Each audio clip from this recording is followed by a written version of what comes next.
Hello guys, welcome to Being with Somi. In this video, I am going to share my experience with US visa interview. In this video, I am going to share my experience in biometrics and in visa interview. First, let me tell you my biometrics experience. मेरा biometrics था 6 दिसंबर 2023 को Delhi VAC में था, जो कि Shivaji metro station में है, ground level 2 basement number 2 में है। तो बेसिकली आपको क्या करना होता है, आपको अपने साथ DS-160 कंफर्मेशन, आपका अपना अपॉइंटमेंट कंफर्मेशन और पासपोर्ट, ये डॉक्यूमेंट्स ले जानी ही होती है। ऑल्दो आई रेकमेंड कि जितने भी डॉक्यूमेंट्स है आपके पास, कॉलेज का ऑफर लेटर जो भी है वो सब आप लेके आइए, बिकॉज यू नेवर नो वो आपको कब कौन से डॉक्यूमेंट्स के लिए पूछे। एक बड़ा सा फाइल ले आइए, वहाँ पे आपको DS-160 confirmation, appointment confirmation and passport मांगता है। उसके बाद आपको थोड़ा और आगे जाना होगा, वहाँ पे एक और गार्ड आपका पासपोर्ट चेक करते हैं और DS-160 में कुछ तो मार्कर से मार्क करते हैं। उसके बाद आपको अंदर जाना पड़ता है। तो वहाँ पे भी अंदर जाने के बाद आपको अपना सारा डॉक्यूमेंट्स का बैग चेक कराना होता है एंड देन उसके बाद आपका वही पासपोर्ट चेक करते हैं, अपॉइंटमेंट कंफर्मेशन चेक करते हैं, देन आपको लाइन में खड़ा कर देते हैं। तो वहाँ पे डिफरेंट काउंटर्स होते हैं, सबके काउंटर में अलग अलग होते हैं।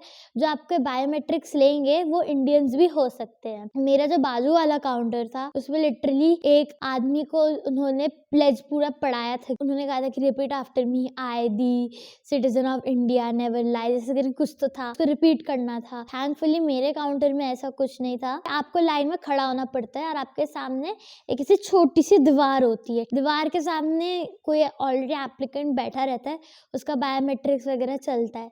उसके बाद जब वो गया तब हमें बुलाते हैं। तो जब मैं गई थी, उन्होंने मुझसे मेरा पासपोर्ट लिया, फिर उन्होंने मुझसे पहले कंफर्म किया कि भाई तुम कौन से वीजा के लिए जा रहे हो। मैंने कहा F1 वीजा। उन्होंने मेरा full name and date of birth भी पूछा। उसके बाद फिर उन्होंने एक स्लिप दिया था, वो जो प्लेज ऑफ जो भी है उनका, वो साइलेंटली पढ़ने के लिए उन्होंने कहा था। तो मैंने वो पढ़ा। उसके पास ना एक सोनी या कैनन का कैमरा था। उन्होंने मुझे बोला कि स्पेक्स उतारो और उस पर देखो। तो देखा, फोटोज वगैरह ली। देन मेरा फर्स्ट राइट हैंड का 4 फिंगर्स का प्रिंट लिया, देन लेफ्ट हैंड का प्रिंट लिया 4 fingers and then 2 thumbs together. उसके बाद उन्होंने मतलब बोला कि भाई इंटरव्यू में जाने के लिए टाइमली पहुंच जाना, 1 घंटे पहले पहुंच जाना। और उन्होंने मुझे एक पेपर दिया जिसमें सारे इंस्ट्रक्शंस लिखे हुए थे वीजा इंटरव्यू के लिए। तो आपका बायोमेट्रिक्स खत्म, हार्डली 5 मिनट भी लगेंगे, बट वो लाइन में खड़े होने के लिए वो उसी का टाइम लगता है। प्लस वो लोग DS-160 में आपके स्टैंप लगाएंगे एंड पासपोर्ट में आपका कोई बार कोड लगाएंगे, जो कि जब वो US एम्बेसी के पास जाएगा जहाँ पे आपका इंटरव्यू होगा, तो वो कंफर्म कर सकते हैं कि हाँ इसका बायोमेट्रिक्स भी हो गया है। Now let me tell you about my visa interview. मेरा इंटरव्यू था कोलकाता में 14 दिसंबर 2023। मेरा स्लॉट था 9:30, बट रिकमेंडेड है कि आप वहाँ पे अपने स्लॉट टाइमिंग से 1 घंटे पहले पहुँच जाओ। मैं वहाँ पे अराउंड 8:40 AM को पहुँची थी। देन जैसे ही मैं पहुँची, वहाँ पे एक लंबी लाइन थी एंड वहाँ पे मेरे साथ मेरे पहले वाले स्लॉट के भी बच्चे थे, लाइक 8:30 to 8:45, 8:45 to 9, 9 to 9:15। तो मेरे को थोड़ा शॉकिंग लगा कि अरे ये तो मेरे स्लॉट से पहले वाले बच्चे भी खड़े हैं। वीजा एम्बेसी के अंदर फोन, ईयरपॉड्स का, डिजिटल वॉच, पेन ड्राइव, कोई भी इलेक्ट्रॉनिक सामान लेना मना है। वहाँ पे आप अंदर नहीं ले जा सकते हो। अगर आपके पास ये सारी चीजें है तो एम्बेसी में एक जगह होगी, उसका नाम है ड्रॉप बॉक्स सेंटर। तो वहाँ पे आप अपने सारे चीजें को सबमिट कर देना जो अलाउड नहीं है। छोटा सा फीस चार्ज करेंगे। मेरे साथ मेरे पेरेंट्स थे, तो मैंने अपनी सारी चीजें उनको दे दी थी जो जो अलाउड नहीं थे। ओके, तो आप लाइन पे खड़े रहो। मैं 8:40 to 11:15 बस लाइन में ही खड़ी थी एंड 11:15 को जाकर मेरा वीजा इंटरव्यू हुआ था। You have to be prepared. वहाँ पे एक जन खड़े होंगे एंड वो आपसे आपका पासपोर्ट मांगेंगे, तो आपको अपना पासपोर्ट देना है।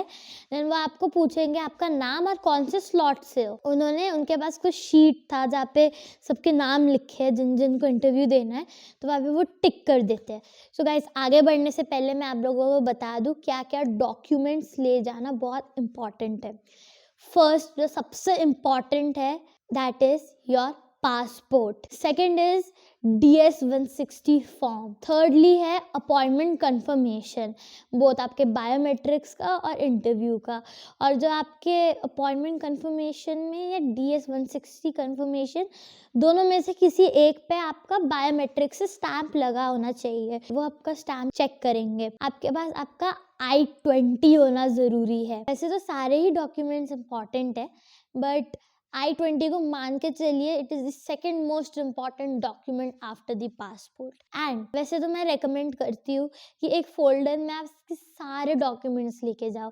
आपके 10th एंड 12th की मार्कशीट, कॉलेज की मार्कशीट, कॉलेज की डिग्री, अगर आपका डिग्री नहीं है तो उसकी प्रोविजनल डिग्री, सब कुछ लेके जाओ. बिकॉज यू नेवर नो वो कब मांगेंगे आपसे क्या डॉक्यूमेंट. कुछ भी छोड़ना मत घर पे, सब लेके जाओ, क्योंकि भाई ओवर प्रिपेयर्ड होना बेटर है अंडर प्रिपेयर्ड होने से. एक बड़ा सा फाइल लेके जाओ. Passport, DS-160 confirmation, appointment confirmation, I-20, और हाँ एक और सर्विस फीस. तो ये फी आपने तब पे किया होगा आपके वीज़ा एप्लीकेशन के वक्त. तो 2 फीस आपको पे करने अपने वीज़ा एप्लीकेशन के वक्त. First is DS-160 and the second is service fee. तो वो आपको पे करना है. तो नाउ आप एंट्रेंस में जाओगे, यहाँ पे आपका पासपोर्ट चेक करेंगे, आपका नाम टिक करके वो अटेंडेंस लगाएंगे. देन आपको थोड़ा सा और आगे जाना है, वहाँ पे एक और गार्ड है, वो भी आपके सारे डॉक्यूमेंट्स वगैरह चेक करेंगे. देन एक सिक्योरिटी चेक जैसा होगा, जैसे एयरपोर्ट में होता है ना, वहाँ पे बेल्ट में आपकी फाइल घुसाएंगे. देन फाइल को खोल के ऐसे ऐसे देखेंगे. एंड बाय चांस मेरे फोल्डर में ना एक छोटी सी ग्लू स्टिक रह गई थी जो कि अलाउड नहीं था. तो they were like okay, glue stick is not allowed, so keep it or trash it. तो मैंने कहा कि भाई आप लोग रख लो. बोला we can not keep anything. तो बोला ठीक है तो फेंक दो. तो मैंने फट करके फेंका. एक पर्सनल एक्सपीरियंस है, आई डोंट नो बाकी के एम्बेसी कैसे है, बट जो कोलकाता वाले जो गार्ड्स होते हैं ना, लाइक स्पेशली जो चेक करते हैं, दे आर क्वाइट रूड. और आप उनसे ज़्यादा बहस भी नहीं कर सकते क्योंकि आपके फ्यूचर पे रिस्क आ जाएगा. तो अगर आपको कोई रूडनेस भी दिखा दे तो गुस्सा मत होना, कुछ मत करना, इसलिए कि भाई ठीक है अब फिर चले जाओ. फिर जब हो गया देन आपको एक वेटिंग रूम में भेज देंगे. एट अ टाइम 60 स्टूडेंट्स वहाँ पे खड़े हो सकते हैं. देन आपको बाकी सारे जो डॉक्यूमेंट्स है, DS-160 फॉर्म, अपॉइंटमेंट कंफर्मेशन, वो सब आपको अंदर रखना है. बस आपको बाहर अपने साथ आपका passport, I-20 and service confirmation fees अपने हाथ में रखना है, बाकी सब अंदर घुसाना है. जब आप वेटिंग एरिया में वेट करोगे तब फाइनली मेरा टर्न आया. लाइन में एक खड़े हो गए ना, तब आपको बाकी के इंटरव्यूज भी आप देख पाओगे, सुन पाओगे. एंड जो आपके वीज़ा इनका इंटरव्यू लेंगे वो सारे अमेरिकन हो गए. आप लाइन में जब खड़े हो गए तो आपको सब दिख रहा है कि किसका एक्सेप्ट हुआ है, किसका रिजेक्ट हुआ है. सो फाइनली मेरा टर्न आ रहा था. मुझे मेरी मम्मी की एक बात याद आ गई. So before giving the interview वो मुझे बार बार कह रही थी, स्वामी तुम्हारा बस काम है क्वेश्चन ध्यान से सुनो और उसका आंसर अच्छे से दो, बस रेस्ट क्या होगा वो सब गॉड पे छोड़ो, तुम बस अपना बेस्ट दो, फालतू कोई चीज़ सोचने की ज़रूरत नहीं है. तो ऐसा ही सेम मैंने किया. गाइस सबसे फ़नी चीज़ हुआ, तो उनको नहीं लगा कि भाई मैं हेलो बोलूँगी या क्या, तो हम दोनों ने एक साथ हेलो बोल दिया था. तो वो भी हंसने लगे, मैं भी हंसने लगी. आई गेस वो आइस ब्रेकर था. तो मैंने बोला hello officer, good morning, how are you. तो बोला I am good, how are you. Then फिर वो उन्होंने मेरे से क्वेश्चनिंग करना स्टार्ट किया. सबसे पहले मेरा DS-160 फॉर्म उनके कंप्यूटर में खोला. एंड देन फिर बोला okay so you are applied for communication studies in Kent State. तो आई सेड येस. देन फिर उन्होंने बोला अच्छा अपनी एजुकेशन बैकग्राउंड के बारे में बताओ. तो मैंने उनको बताया कि I was studying in Manipal University, Jaipur, in the course Journalism and Mass Communication, which was of 3 years. उन्होंने पूछा, where do you see yourself in the future with this degree? Next, he said कि okay, it looks like that you have visited United States before. तो फिर मैंने बोला yes, in 2016 on tourist visa. Then he asked the last question that do you have any relatives there? So I say yes, my uncle, he stays in Los Angeles, California, and he works in Infosys. I just said that, and then he smiled and said okay Swami, I am approving your visa. And उन्होंने मेरा passport ले लिया and बोला कि it will get ready within a week. बस उसके बाद मैंने स्माइल भी नहीं किया भाई, क्योंकि उनका पता नहीं यार, कभी भी उनका दिमाग चेंज हो सकता है। तो मैंने बोला थैंक यू, लेके चली गई। ओके गाइस, मैं आपको 3 स्टेप्स बताती हूँ जिसको अगर आप फॉलो करोगे तो गारंटी से आपका वीज़ा इंटरव्यू पास हो जाएगा। Step number 1, practice. Mock interview लो बहुत सारे वीज़ा का। तो मैं IDP के थ्रू मैंने उनकी हेल्प ली थी, तो उन्होंने मेरा बहुत सारा मॉक इंटरव्यू लिया। तो वो लेते जाओ, वो जो आपको बोले कि भाई ऐसे ऐसे आंसर करो, वैसे वैसे करो, तो वो सब नोट डाउन करो। इंटरव्यू प्रैक्टिस तो करना ही चाहिए आपको। सर हम लोग ये टिप्स सोचते हैं कि भाई आंसर को रट के मत जाओ, नेचुरली बोलो वरना रोबोटिक साउंड करोगे। मैं यहाँ पे बिल्कुल नहीं रेकमेंड करूँगी आपको कि आप बिना आंसर लर्न करे जाओ, मतलब पूरा रट्टो नहीं और इसका तो I want to study in this university because ये करके ऐसा भी नहीं लगना चाहिए कि एक रोबोट बोल रहा है। बट आपको पता होना चाहिए आप क्या कंटेंट किस क्वेश्चन में बोलोगे, क्योंकि अगर एक भी वर्ड इधर से उधर हो गया ना तो आपका वीज़ा रिजेक्ट हो सकता है। एंड नॉट कि भाई लाइन टू लाइन लर्न करो, एटलीस्ट पॉइंट्स याद कर लो कि भाई ये बोलना है, ये बोलना है, ये बोलना है। Second tip that I want to share is, जो भी क्वेश्चन वो आपसे पूछे वो आपको पूरा अच्छे से बताओ, प्लस जो एक्स्ट्रा इंफॉर्मेशन है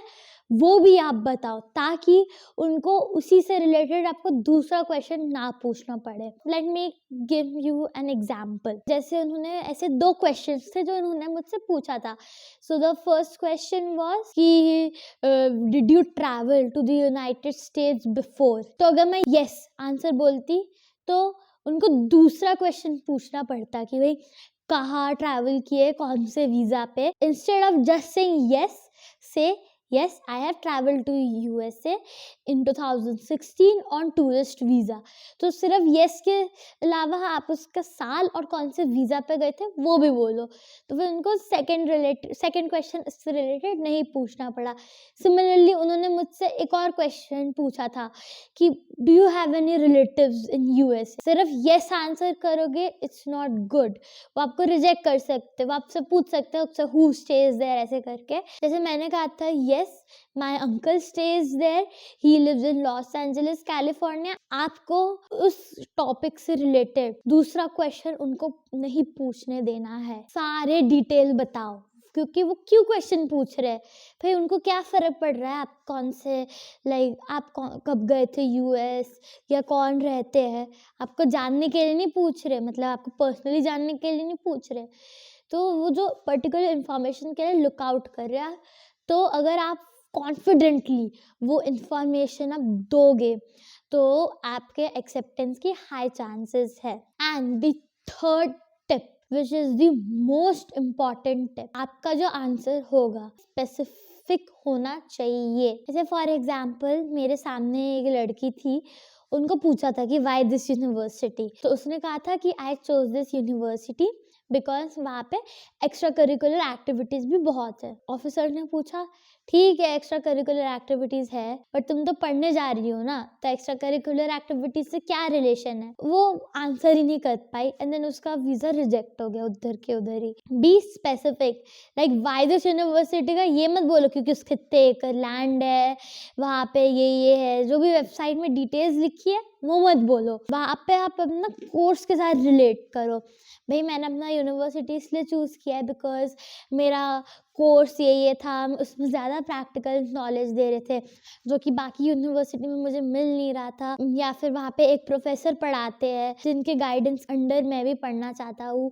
तो ये सब अपने स्पेसिफिक बोलो, हो सके तो आंसर स्टडी से ही रिलेटेड देना because at the end of the day you are going there to study. And उनको हर आंसर में मेंशन करते रहना कि आप इंडिया आओगे। जैसे उन्होंने मुझसे पूछा कि like where do you see yourself in the future, वो मैं क्या करने वाली हूँ फ्यूचर में, जस्ट लाइक इंडियन आंटीज जैसे पूछते, उस पर्पज से नहीं पूछ रहे थे। वो बस ये देखना चाह रहे थे कि मैं इंडिया वापस आऊंगी या नहीं आऊंगी। बहुत अच्छे से प्रिपेयर करके जाओ, know your answers and confidently बोलो, हो सके जितना डिटेल्ड आंसर आप दे पाओ दो, ताकि सामने से वो आपको दोबारा उससे रिलेटेड क्वेश्चंस ना पूछे। I hope this video has helped you. अगर आपको वीज़ा इंटरव्यू से रिलेटेड कुछ क्वेश्चंस है तो आप नीचे कमेंट में डाल सकते हैं, I will reply to you. And अगर आपको मेरी जर्नी देखनी है टू द यूएस एंड वहाँ पे मैं कैसे एडजस्ट करती हूँ, then don't forget to subscribe to my channel. So thank you so much everyone for watching, and I will see you in the next video. Bye.